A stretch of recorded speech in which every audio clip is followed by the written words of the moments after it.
Hello everyone, I'm Yao Songmei. Welcome to Chinese course on Talliq. Follow me to get to know Chinese. You will find it quite interesting. So, in our last lesson, we learned some differences between Chinese language and English. We know that Chinese is not as difficult as people think it is. I remember once I tried to learn Spanish.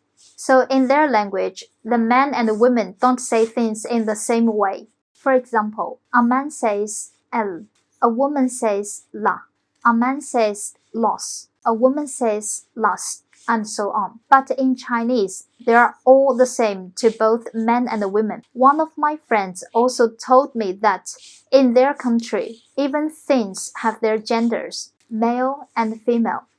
For example, a table is regarded as a female, while a rabbit is regarded as a male. So actually every language has its own characteristic. Many people think that writing Chinese characters is a nightmare.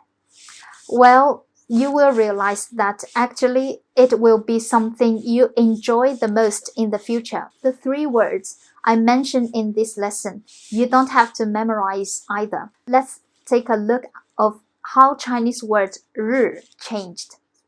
As we can see, no matter what it changed to, it was always a circle or a square with a dot or a line in the middle. It looks like the sun. So, this is the word sun in Chinese. Someone made a joke to his friends about this word, 日. He was trying to tell people how easy it was to draw a Chinese character, while in his own language, the word for sun was so complicated. Like they're both patterns, but this 日 is so simple to be drawn, and it looks like a sun picture very much. Now, here's the change of Chinese word 月.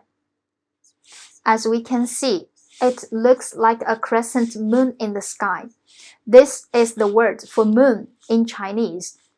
No matter how it changed, the shape of it stayed almost the same. Last word I want to talk about is 山. Here's the change of it. Can you guess what this means in English? Well, it's so obvious that it looks like a mountain. So, right, it means mountain in Chinese. So basically, if you dig into history, you will find out that there's a story for each of the Chinese words and how people created these characters. I think now, in your head, you must be curious about how people pronounce and type out all these words out, because it seems like there's so much work to do. Is there a dictionary? Or is there a group of people dealing with it?